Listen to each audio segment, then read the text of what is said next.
It's another year, and what a crazy year it's been in more ways than one. Aside from the obvious, though, in the world of VR, it's been pretty crazy too. Over the course of the last 12 months, we've seen the release of the Oculus Quest 2 and some of the best VR games to date. So, here I've picked for you what I think are some of the best games to play in each genre. So, there should be something in the list for everybody. Plus, it's a great opportunity for you to look at some games that you otherwise wouldn't pick. Welcome to my tech gear. Let's get into it.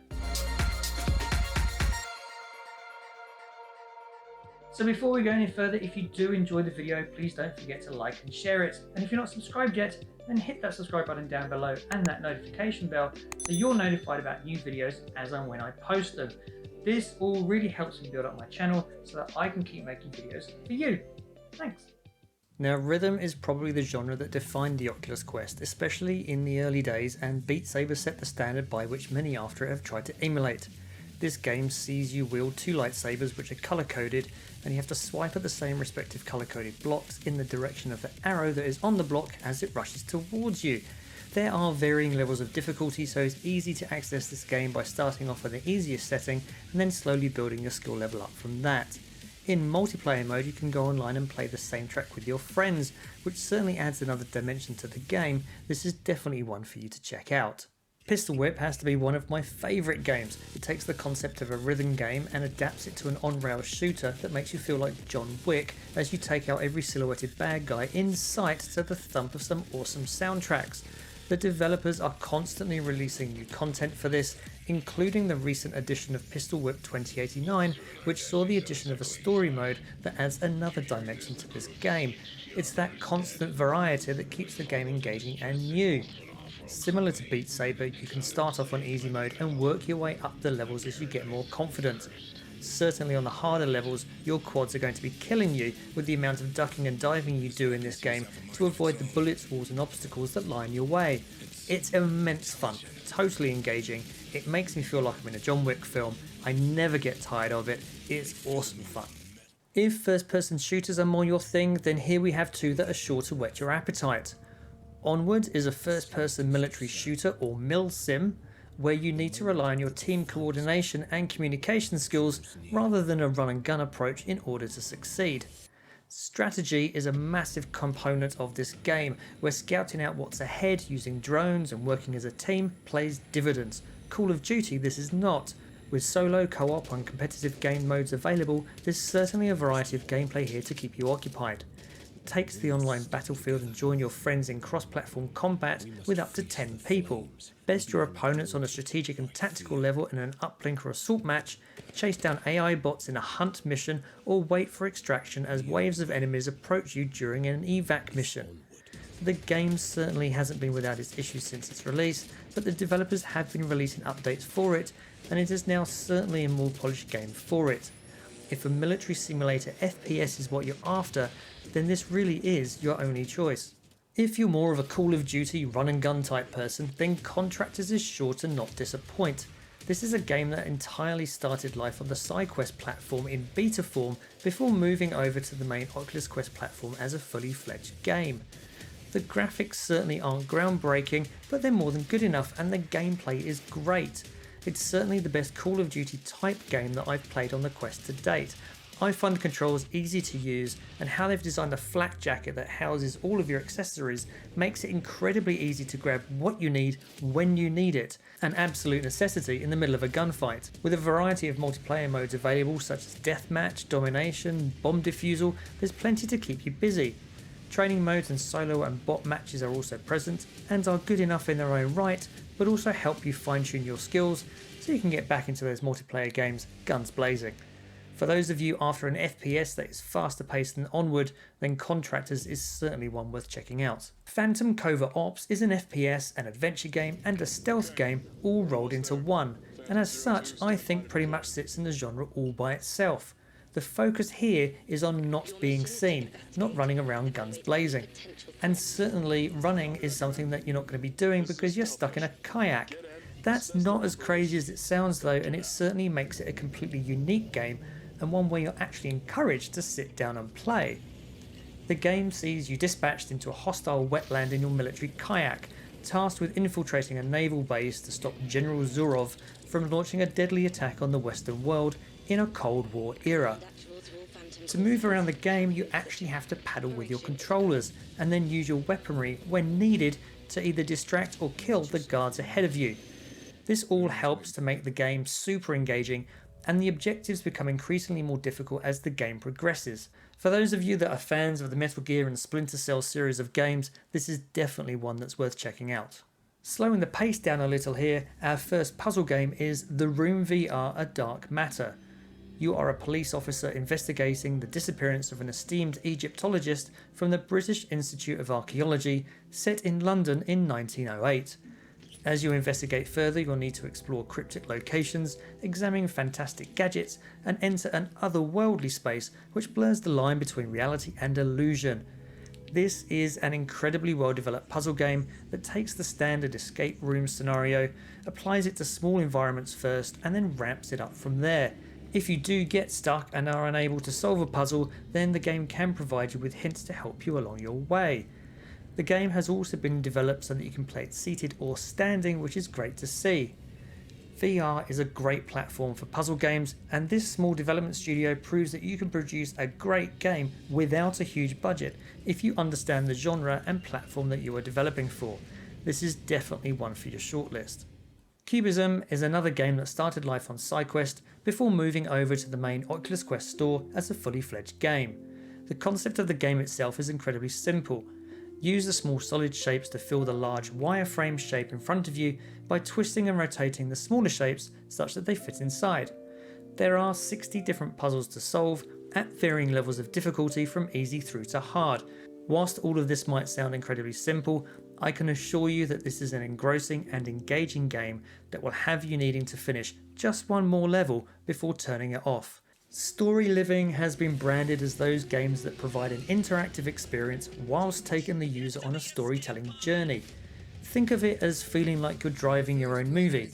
It can be incredibly immersive and engaging, and we've seen a number of games appear in this genre over the last year to critical acclaim. First up is Star Wars: Tales from the Galaxy's Edge, brought to us by the same team that previously created the Vader Immortal series of games. You take on the role of a droid repair technician who crashes on the planet of Batuu after pirates attack them. Here you'll fight alongside the likes of R2-D2 and C-3PO as you attempt to thwart the plans of the Guavian Death Gang and discover that anyone in the galaxy can become a hero. For those of you that are Star Wars fans, there's certainly enough Easter eggs and side references to keep you entertained, and it is an immersive game, but at only 3 to 5 hours of gameplay, it's not going to keep you entertained for long. In this genre though, it is certainly one that you'll enjoy playing, just maybe not playing again and again. The game studio has said that further installments are due later out this year, so it'll be interesting to see how that expands the game going forwards. Coming out hot on the heels of Star Wars was Jurassic World Aftermath. This sees you crash land on Isla Nublar after the fall of Jurassic World. Trapped in a research facility, your only hope of escape is to retrieve the confidential information you were sent there for. To survive, you'll need to explore, solve puzzles, and find ways to distract and hide from the 3 ferocious velociraptors that stalk your every move. The game builds its tension well, and you'll find yourself hiding under desks and in lockers, hoping that the velociraptors don't find you and rip you to shreds. And that part of the game is great. There is a definite lack of interaction with your environment though. When a large part of the game is distracting the velociraptors so that you can get past unnoticed, it's annoying that you can't just pick up a nearby cup and lob it for a distraction. You need to use the device on the back of your hand to control monitors and speakers to do that, which, especially in a VR world, is annoying. Probably more annoying though is the fact that the game doesn't finish. Once it's completed, which will take you about 4 or 5 hours, then you'll need to wait until the next installment in the game that is due out later this year. Still, in its genre, it is one of the best, and certainly the best stylized with its cel-shaded graphics, games available. The Walking Dead Saints and Sinners is set in New Orleans as you fight, sneak, scavenge and survive each day. You'll encounter both friend and foe along the way as you decide whether you help others or take what you want by force, and every choice has consequences. Skydance Interactive should be applauded for the level of detail that they've managed to cram into this, although that certainly shows in the 12 gig of disk space that this will take up on your Quest. Running this on a Quest 2 will also see improved visuals over running it on the original Quest, but the game will run on both. Firing your guns and taking down zombies is fun and all, but the real fun starts when you start taking down zombies with melee weapons. There is a physical weight to knives and axes, and you have to use them with some force to stab a zombie in the head, otherwise your blade bounces off their skull. Having to then pull the blade out before taking on the next zombie never gets old. These weapons also degrade the more you use them, so you're always on the hunt for new weaponry. Saints and Sinners delivers a truly immersive and atmospheric game where zombie killing is literally hands-on. It's an expensive game at $40, but it's also one of the most polished games available. If you're into zombie survival horror, you're going to love this game. If jump scares are more your thing, then Five Nights at Freddy's could be for you. You are the night shift caretaker at a pizzeria which features stuffed animatronic characters. All's well and good so far. However, once the lights go out, these robotic characters come to life, moving around the restaurant, trying to kill you in the process. Your goal is to survive, as you might have guessed it, 5 nights. It's primarily a game of resource management as, with your limited amount of power, you activate the various security cameras, doors and lights only when you really have to keep them at bay. It's that living on the edge of your seat mentality that keeps you in a state of constant anxiety as you keep looking here, there and everywhere for where they might come at you from. The point and click mechanics of the game, which sees you activate knobs and buttons with your hands, is perfectly suited to VR and creates a far more immersive experience and makes the jump scares even more terrifying. Nothing prepares you for the first time you get caught. I guarantee you'll jump. Racing games are certainly a genre that is thin on the ground on the Oculus Quest platform. Fortunately, here we have an entry that more than makes up for it. Dash Dash World is essentially Mario Kart for VR, and that pretty much sums it up. It's a manic, hectic roller coaster of a kart racing game. You can drive with one hand, shoot with the other, you can drive with 2 hands and nothing, you can drive with no hands and have a gun in each hand. You can slipstream around other players, drift around corners and boost yourself to victory. There are over 200 races available in career mode, but it's online multiplayer where the game truly shines, where up to 8 players can play at a time. This game is also cross-platform, so people on the Quest, Rift and Steam VR platforms can all play together. That makes for a compelling combination. None of that matters though if the game is rubbish. Fortunately that's not the case and it's just great fun. Drifting around a corner while shooting the car in front of you is immensely satisfying. You'll find yourself spending hours playing this, following the story mode, playing online and also fully customizing your kart and your character. Happy drifting! Rec Room is an online universe where you can play and create games with friends from around the world, meeting in social chat rooms and then going off to explore one of the millions of different rooms where each room is a new experience. There's paintball, dodgeball, parkour courses, escape rooms, high seas adventures, haunted castles and more. If you've ever seen Roblox, then it's basically the VR version of that. Updates are released regularly for it and that keeps the platform fresh, with some of the latest additions, Isle of Lost Skulls and Wreck Royale, think yet another Battle Royale game a la Fortnite, only available on the Quest 2. The original Quest will not get these updates. Now presumably this is due to the processing power needed to run these games, so we are seeing content exclusively target the Quest 2 now. There is so much content in this game and it's always exciting to see what games people have created. And best of all, it's free. Check it out, you have nothing to lose, except maybe hours of your time once you start playing it. Big Screen is primarily a VR movie theatre where you can watch 3D movies in a virtual theatre. But it's more than that. You can also use it to play your favourite PC video games on a huge screen and join and host VR chat rooms. And it's the chat room aspect that really elevates this above being a simple movie theatre like Netflix. Up to 12 people can join a chat room, which is typically based on a theme to either discuss or watch movies, TV shows or gameplay of a particular genre or title. Think of it like a movie club. You can find chat rooms covering all likes of conversations from 80s movies to horrors to sci-fi. There really is no limit.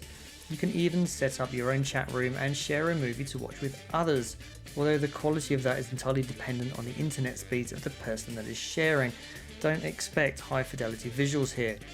In a time though when a lot of people might be isolated and stuck in quarantine, it's a great way to connect with like-minded people, and at the moment it's in beta and free, although you do have to pay to watch some of the movies that are available.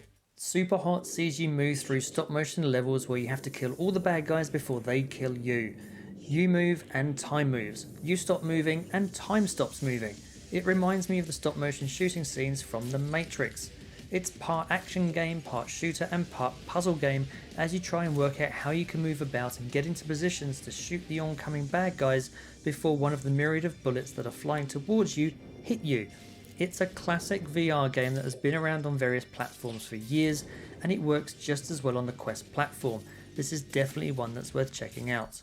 In Death Unchained sees you navigate through floating medieval castles as you battle forsaken souls and angelic creatures that have overtaken the afterlife with your bow and arrow to restore harmony in heaven, purgatory and hell. Recent updates included better graphics for the Quest 2 and additional game modes such as Siege of Heaven that ensures the game just keeps getting better. The game originally only used teleportation for moving around but recently added locomotion too. Teleportation is still the fastest way to move around though, but it's great to see the developers listen to their users. The levels are also randomly generated so your enemies won't be in the same place twice, which ensures a different gameplay with each visit. This all adds up to a game you'll happily come back to time and time again. Previously known as Box VR, the rebranded Fit XR sees the game studio repositioning itself as a more generic fitness platform, which now sees the provision of dance workouts as well as the standard boxing based ones. The dance workouts definitely add a breadth to a game that was otherwise largely an upper body workout, and adds to the appeal and longevity of the game. There are additional workout packs you can purchase for $10 each, but they're not compulsory purchases and you can enjoy the game just as equally without them. Thrill of the Fight is a true boxing simulator where you get as much out of it as you put in. The game adapts depending on how strong your punches are, so no matter how strong you are, you will have an equal chance of progressing and completing the game. The training gym lets you practice, but it's the main ring itself where you will spend most of your time. This is full room scale VR. You will definitely need space for this one. It will exercise your arms and upper body and your core too, as your body stabilizes you through full-on heavy air punches. This game is a serious fitness workout if you put the effort in. The fact that it's only $9.99 is the icing on the cake here. Echo VR is a no-holds-barred zero-G sports game. If Ultimate Frisbee and Tron had a baby in zero-G, then this would be it. It's an online team-based game that sees two teams try and score more goals than the opposing team in zero gravity. It's definitely not a game for the faint of heart or stomach, but it is an amazing multiplayer game. Pushing off the walls and obstacles and even other people whilst trying to catch and throw a frisbee whilst avoiding being punched in the head by an opposing team member can be a challenge. But if you can get used to the motion and team up with a good group of people, then you'll have an absolute blast. And best of all, it's currently free too, so get stuck in. And finally we have Population 1. This is a battle royale game a la Fortnite reimagined for VR. You can have up to 18 players, so 6 teams of 3, playing a single world map with an ever decreasing circle of safety as you try to eliminate the other teams and become the last team standing. This is all fairly standard battle royale fare, but there are some fundamental differences here that make it a truly unique experience in VR. You can climb anything, and I do mean anything. You can jump off anything as well and glide yourself to safety. These things allow you to quickly change location and turn the tide of the battle. Increasing your health involves you having to eat an actual banana where you actually need to peel back the skin of the banana in order to eat it. It's this attention to detail and not making it just a rip-off clone of Fortnite that makes it a truly unique game in its own right. Definitely check this out. And that's it. That's my list of games across the genres that I think that you should try.